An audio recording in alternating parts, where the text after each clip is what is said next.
Hi, I'm Nick Piles reporting live from IFA 2017 in beautiful Las Vegas. Here at 1851, it's our job to deliver you great stories about entrepreneurs, about innovators, about those that are making a difference within the franchise community. Today, we got to sit down with some of those great leaders. Here's one of those great stories.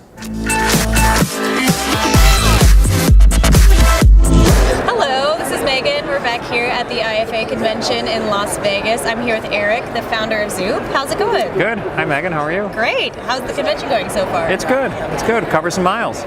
That is very true. I feel like just walking around this in the entire convention center, you could probably get your day's workout. Yeah. And there's nothing like spending time with peers and sharing wins, and there's a lot of learnings to be had, a lot of experts around. How many times have you been to the convention so far? I'd say this is probably a decade of conventions. Wow. Yeah. How does Las Vegas stack up? You know, I'm not a big Las Vegas guy. I do find that the conference centers are much farther from the hotels than most other cities. It's true. And it's louder. And there are casinos and Chris Angel and other things like that. Yeah, a lot of craziness. So, I wanted to talk to you a little bit about your brand.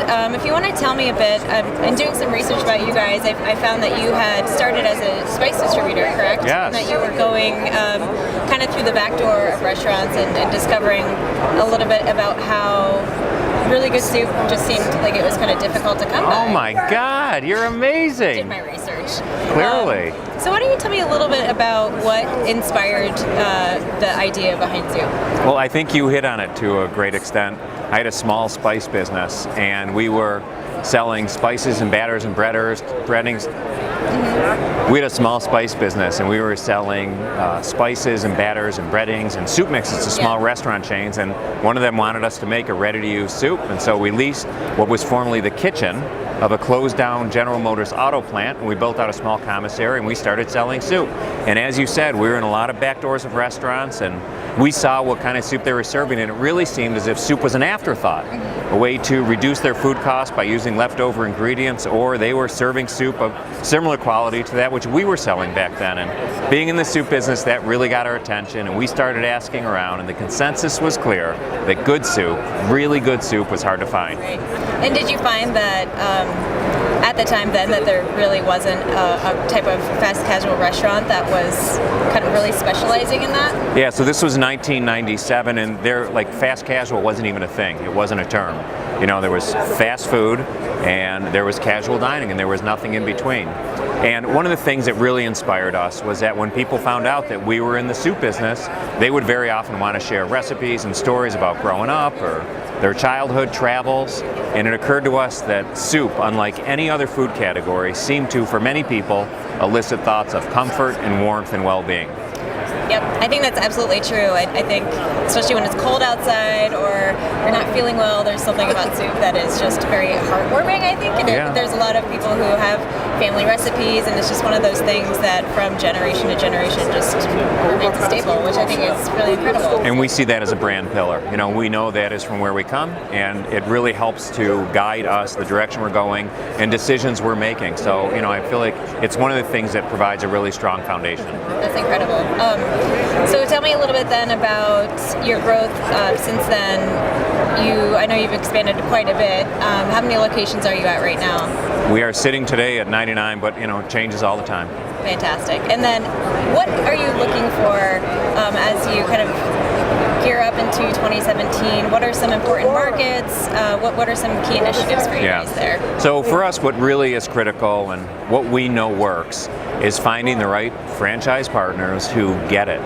They get the culture, they get the brand, they are similarly aligned from a value and desire perspective, and that is really one of the underpinnings of creating great businesses. So that's what we look for. And we are fond of saying around the office that numbers follow, they don't lead.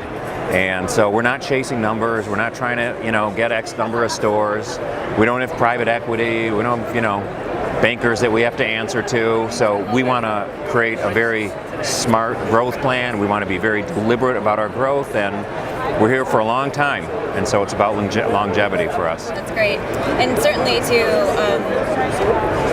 as food trends come and go, tastes evolve, what do you guys do from a consumer standpoint with your menus and kind of experimenting with new flavors and recipes, is that kind of a big focus for you guys? I don't know if it would be a focus, but it certainly is a part of what we do, and it's fun. You know, it keeps it colorful, it keeps it interesting, it challenges us. So we, as you probably know, because you've done such a great job at doing research, you were seriously, you're better than Katie Couric, because she didn't even know this much. Oh, thank you. Wow. Yeah, you're welcome. Yeah, well, you should be. But in a nutshell, the concept is that we have hundreds of soups. We serve 12 a day. They rotate daily. Each order served with a big hunk of bread, which we bake on site, and we have made to order salads and sandwiches. So having that kind of soup variety really gives us an opportunity to play with different flavors, play with different ingredients, to kind of play with trends. One of the things that we rolled out last year that was shockingly popular was a rattlesnake sausage stew. It's interesting. I know. It was really fun. We thought it was just sort of a novel thing, and we'd have fun with, you know, some media and the franchisees and some customers, and give the franchisees an opportunity to have fun with the customers. But it was really popular. We didn't expect it, and it was a really good soup. I feel like I need to try that. I'm really intrigued. Yeah. Another thing that I've heard in interviewing a couple of franchisees with your brand as well is that inevitably Panera Bread will come up when they're talking about. I've heard of those guys. Yeah, there's around. A couple of them around here, I think. And it seems like people will say, in a lot of ways, Zoup is similar to Panera Bread, but better. So everybody who's tasted it, tried it, they like Zoup in terms of just having the sheer variety of soup, but also being able to have sandwiches and salads too. What do you guys kind of do? I don't know if you look at them as a competitor, but what are some ways that you try to differentiate yourself from a company like that? Yeah. Well, one of the things that we truly believe is there is plenty to go around. You know, there's plenty of room for Panera, and there's plenty of room for Zoup, and they are a great competitor. And you know, sometimes they have such resources. What they do is really interesting. So we keep a close eye on the competitive landscape, and sometimes we find it really inspirational. But you know, I think you said it. We are very soup focused, and that is our point of differentiation. And at the end of the day, we just want to earn our right to be on their short list, right? We just want to be on the customer short list and go to Panera sometimes and come to Zoup sometimes and eat at home sometimes. There's room for everyone to be friends, right? Yeah, oh, for sure. My last question for you, just looking into the new year 2017, I know we touched on kind of your growth goals there, but what are you looking forward to the most in the new year? What's getting you excited about Zoup and the industry as a whole? Yeah, that's a great question. One of the things that we are really going deep on is some culinary innovation, and that really excites me. I think that creative process and bringing in new talent in order to execute on that initiative is something that really energizes us, and I know the franchisees are looking forward to it too. So great, that's big fantastic. Times ahead, yeah. Well, thank you so much for your time this afternoon. Thank you, Katie Couric. Wow, thank you. I hope you enjoy the rest of your time in Las Vegas. Thanks so much. Bye, everyone. See ya.